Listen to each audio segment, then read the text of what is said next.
कीर्तन श्री गुरुदेव दत्त श्री स्वामी समर्थ महाराज की जय। स्वामी दत्त सेवा या चॅनलवर तुम्हा सर्वांचे खूप खूप स्वागत। तुम्हा सर्वांचं आरोग्य उत्तमाचं राहू दे, राहिलेलं आयुष्य आरोग्यदायी जाऊ दे, तुम्हा सगळ्यांना दीर्घायुष्य मिळू दे अशी मी स्वामींचरणी प्रार्थना करते आणि माझ्या व्हिडिओला सुरुवात करते।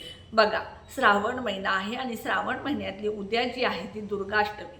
ह्या दुर्गाष्टमीला आपल्याला आपल्या कुलदेवीची, महालक्ष्मीची किंवा आपल्या घरामधली जी काय तुमची देवी आहे त्या देवीची पूजा अर्चा आणि सेवा करायची। मग दुर्गाष्टमीला आपल्याला कोणत्या सेवा करायच्या, तर सगळ्यात पहिल्यांदा आपण सकाळी लवकर उठायचं। खरं तर श्रावण महिना आहे, श्रावण महिन्यामध्ये तुम्हाला दररोज सकाळी उठायचं आहे। श्रावण महिना हा हिंदू धर्मातील अतिशय पवित्र महिना आहे आणि ह्या महिन्यामध्ये तुम्हाला सेवा, उपाय, पारायण, मंत्र, स्तोत्र हे करायचं आहे। आणि हे करत असताना आपल्याला आपल्या कुलदेवीची सुद्धा सेवा करायची। सगळ्यात महत्त्वाचं, तुमच्या घरातल्या कुलदैवत, कुलदेवी, आई वडील आणि गुरु आणि पितृ ह्यांना जर तुम्ही प्रसन्न केला तर तुम्हाला आयुष्यात कधीच कमी पडत नाही। मग उद्या कुलदेवीची कोणती सेवा करायची? कुलदेवीची सेवा केल्यामुळं काय होईल तर तुमच्या घराचा कुळाचार जो आहे तो तुमचा व्यवस्थित चालेल। कुळाचार म्हणजे काय?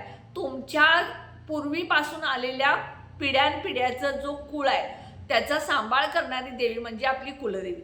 मग कुणाची तुळजाभवानी असेल, कुणाची रेणुका माता असेल, कुणाची एकविरा देवी असेल, कुणाची सप्तशृंगी असेल, कुठली जी कोल्हापूरची अंबाबाई महालक्ष्मी असेल, जी कोणती तुमची कुलदेवी आहे त्याची सेवा करायची।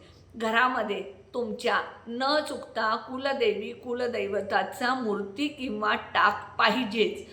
हे आपल्या घरामध्ये तुम्हाला आणलंच पाहिजे। समजा नसेल तर आता श्रावण महिना आहे, श्रावण महिन्यामध्ये तुम्ही ते टाक किंवा मूर्ती आणून त्यावरती अभिषेक घालून, कुलदेवीची मूर्ती आणली, टाक आणला तर अभिषेक घालून श्रीसूक्त म्हणा आणि कुलदैवताचा टाक किंवा मूर्ती आणली असेल, आणणार असाल तर ती आणून अभिषेक घालून पुरुष सूक्त म्हणायचं। हा टाक किंवा तुम्ही मूर्ती स्थापन केलीच पाहिजे। त्यानंतर बघा, तुमच्या घरामध्ये दररोज तुम्ही जे कुलदेवीची सेवा करत असता त्या कुलदेवीची सेवा करत असताना तुम्हाला कुलदेवीचा मंत्र, कुलदैवताचा मंत्र दररोज म्हटलाच पाहिजे। स्वामी समर्थ असतील, गुरु त्यांचं नामस्मरण केलं पाहिजे, पितृंचा आशीर्वाद घेतला पाहिजे। त्यानंतर आई वडिलांना न चुकता दररोज सकाळी तुम्हाला नमस्कार करायचे। आता सकाळी उद्या दुर्गाष्टमी आहे, लवकर उठायचं आहे, घरात तुमची साफसफाई जी काय आहे ती स्वच्छ करायची, आंघोळीच्या पाण्यामध्ये चिमूटभर हळद टाकायची, आंघोळ करायची। उद्या गुरुवार असल्यामुळे डोक्यावरून आंघोळ करू नका। गुरुवारी जर डोक्यावरून आंघोळ केला तर तुमचा गुरुग्रह कमकुवत होतो, त्यामुळे गुरुवारी शक्यतो डोक्यावरनं आंघोळ टाळा। अगदी सुतक असेल, पिरियड्स असतील तर तुम्ही करा, त्यामध्ये चिमूटभर हळद टाकून केलं तर चालेल। आता त्यानंतर बघा, तुमच्या देवघरातली जी साफसफाई ती करायची, त्यानंतर सगळ्या देवघरातल्या देवांची पूजा करायची। कुलदेवी म्हणजे तुमची कुलदेवी जी अंबाबाई असेल, रेणुका माता असेल, लक्ष्मी माता असेल, जी काय असेल ती तुम्ही तामणमध्ये घ्यायचं। तिला सगळ्यात पहिल्यांदा पाण्यानं अभिषेक घालायचा, पंचामृतनं अभिषेक घालायचा, कच्च्या दुधानं अभिषेक घालायचा आणि त्यानंतर मूर्ती स्वच्छ पुसून घ्यायची। मूर्ती देवघरामध्ये स्थापन करायची। त्या मूर्तीला तुम्ही गुलाबाचं फूल, कमळाचं फूल असेल किंवा तुम्हाला लाल कोणतंही फूल असेल ते अर्पण करायचे, अखंड अक्षता अर्पण करायच्या, एक तुपाचा दिवा लावायचा आणि त्यानंतर तुम्हाला दुर्गा सप्तशतीचा पाठ करायचा आहे। ज्या घरामध्ये प्रत्येक मंगळवार असू दे, शुक्रवार असू दे, दुर्गाष्टमी असू दे, अमावस्या असू दे, पौर्णिमा असू दे, ह्या वेळेला जर दुर्गा सप्तशतीचा तुम्ही संपूर्ण पाठ केला तर तुमच्या घरामध्ये कशाचीच कमी पडणार नाही। घरामध्ये वाद होणार नाहीत, नवरा बायकोंच्यात प्रेम वाढेल, मुलांच्यात प्रगती होईल, मुलांची हट्टीपणा, व्यसनिक आहे ती, मुलांच्या लग्नातले अडथळे दूर होतील, मुलांना संतान प्राप्ती होत नसेल तर ती होईल, घरामध्ये पैशाची आवक वाढेल, पैसा स्थिर राहील, मुलांना नोकरी, जॉब, व्यवसाय जे काय आहे ते तुमच्या घरामध्ये सगळं देवीचा आशीर्वाद मिळेल। आता दुर्गा सप्तशतीचा पाठ जो आहे तो संपूर्ण तुम्हाला एका आसनावरती वाचायचं आहे, 1 ते 14 अध्याय। आणि तुम्हाला उद्या कुंकुमार्जन करायचं आहे। कुंकुमार्जन हे तुम्ही श्रीयंत्रावरती करा, लक्ष्मी मातेची मूर्ती असेल करा, कुलदेवीचा टाक असेल त्यावरती करायचं, तामणमध्ये ती मूर्ती किंवा श्रीयंत्र आहे ते ठेवायचं। ह्या 2 मधली जी बोटं आहेत बघा, ह्या 2 बोटांनी कुंकू सोडायचं खालून वर, चरणापासून वरती. श्रीयंत्र असेल तर श्रीयंत्र समजा हे आहे तर श्रीयंत्रावरती खालून वर सोडायचं कुंकू आणि श्री सूक्त म्हणा एक वेळ महालक्ष्मी अष्टक म्हणा, एक वेळ कनकधारा स्तोत्र म्हणा, किंवा तुम्हाला शक्य असेल तर 11 वेळा महालक्ष्मी अष्टक म्हणायचं. 11 वेळा, 16 वेळा, 51 वेळा सुद्धा तुम्ही, 108 वेळा सुद्धा तुम्ही महालक्ष्मी अष्टक म्हणून कुंकुमार्जन करू शकता.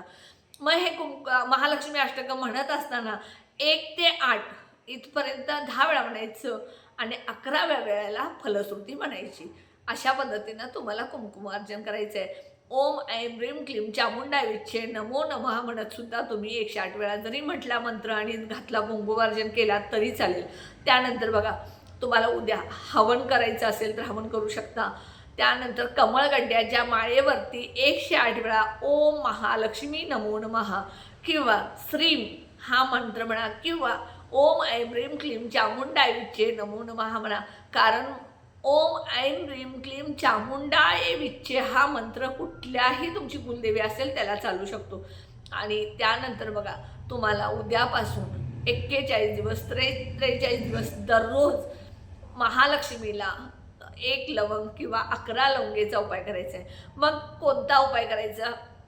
तुम्ही उद्या संकल्प करा, दुर्गाष्टमी आहे, हातामध्ये पाणी घ्यायचं, पाण्यामध्ये थोडेसे अखंड तांदूळ, हळदी कुंकू, एक फूल घ्यायचं, डावा हात उजव्या हाताला ठेवायचा आणि संकल्प करायचा, हे महालक्ष्मी माता, हे कुलदेवी माता, आजपासून 11 वेळा, 51 वेळा, 21 वेळा, जेवढं तुम्हाला महालक्ष्मी अष्टकं म्हणणं शक्य आहे, म्हणजे समजा कमी संकल्प करा. 11 वेळा दररोज मी महालक्ष्मी अष्टकम 11 लवंगा अर्पण करत म्हणेन असं म्हणा. आणि माझ्या घरातल्या ज्या काय आर्थिक अडचणी आहेत त्या दूर होऊ देत असं म्हणा. महालक्ष्मी अष्टकम म्हणत जर तुम्ही माता लक्ष्मीला लवंग अर्पण केली तर अतिशय चांगलं, कारण माता लक्ष्मीला लवंग अतिशय प्रिय. मग ही लवंग जी आहे ती फुलासहित असं, पुढे बघा फुलासारखा गट्टू असतो, त्यामध्ये तो गट्टू पाहिजे. नुसतं फुल बाजूचा असून चालणार नाही, तर गट्टू पाहिजे. आणि त्या गट्टू जो आहे तो आपल्याकडे करायचा आणि देठ महालक्ष्मीकडे करायचा. 11 वेळा, 1 वेळ म्हणायचं, 8 वेळा म्हणायचं आणि ते फूल लवंग जी आहे ती माता लक्ष्मीच्या चरणी अर्पण करायची. परत दुसऱ्यांदा दुसरी लवंग घ्यायचं, फूल आपल्याकडे करून महालक्ष्मी अष्टक म्हणत परत दुसरं, असं 11 वेळा 11 लवंग हातात घेऊन तुम्हाला महालक्ष्मी अष्टक म्हणायचं. 10 वेळेला तुम्हाला 8 वेळा म्हणायचं आणि 11व्या वेळेला फलश्रुती म्हणायचे. त्यानंतर बघा, तुम्हाला शक्य असेल तर प्रत्येक दुर्गाष्टमीला 108 लवंग जे आहेत त्या फुलासहित घ्यायच्या, त्याचं माळ करायची, दोऱ्यामध्ये गाठी मारून 108 लवंगाची माळ करायची आणि ही तुम्ही दुर्गा माता लक्ष्मीच्या किंवा तुळजाभवानीच्या गळ्यात घालून ही माळ तुम्ही नंतर दुसऱ्या दिवशी पाण्यामध्ये विसर्जित केली तरी झाले. अतिशय प्रभावी उपाय. उद्यापासून संकल्प करून 108 दिवस सुद्धा तुम्ही लवंगाचा हा उपाय करू शकता. दररोज 1 वेळ, पहिल्या दिवशी 1 लवंग, दुसऱ्या दिवशी 2 लवंग, तिसऱ्या दिवशी 3 लवंग, वाढवत 108 लवंगा करायच्या. आणि त्या 108 लवंगा तुम्ही कोल्हापूरच्या महालक्ष्मीला ज्या वेळेला जाता, अंबाबाईला जाता, त्यावेळेला त्या लवंगा तिच्या चरणाजवळ अर्पण करायच्या. हा सुद्धा तुम्ही उपाय करू शकता. म्हणून दुर्गाष्टमी आता ही उद्याची श्रावणातली, पुढची 4 तारखेला जी आहे ती कालाष्टमी आहे कृष्ण पक्षातली. त्यामुळं तुम्हाला उद्या हा अतिशय प्रभावी संधी आलेली आहे. ह्या संधीचं तुम्ही सोनं करा आणि तुमच्या घरात कुलदेवीची, लक्ष्मी मातेची जास्तीत जास्त सेवा करा. उपाय नक्की करा. उद्या तुम्हाला शक्य असेल तर गरीब ज्या लोक म्हणजे असतात त्यांना अन्नदान करा, वडा करा, भजी करा किंवा एक वेळचं जेवण द्या. पैसे कुणालाही देऊ नका.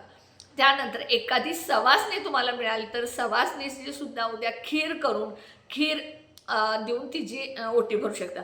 कुलदेवीला खिरीचा नैवेद्य द्यायला विसरू नका, कारण माता लक्ष्मीला कुलदेवीला खिरीचा नैवेद्य अतिशय प्रिय. मग कोणती खीर? मग तुम्ही मखाण्याची खीर करा, गव्हाची खीर करा, तांदळाची करा, रव्याची करा, शेवायची करा, कोणतीही खीर करा. पण ह्या खिरीमध्ये 1 लवंग, 1 वेलची, ड्रायफ्रूट्स, केशर टाकून खीर बनवून हातचा नैवेद्य दाखवा. ह्या सगळ्या सेवा तुमच्या आयुष्यात सुख, शांती, समृद्धी, भरभराटी आणि मनशांती देण्याचे उपाय नक्की करा. व्हिडिओला जास्तीत शेअर, लाईक आणि सबस्क्राईब करायला विसरू नका. कमेंट बॉक्समध्ये नक्की श्री स्वामी समर्थ लिहा.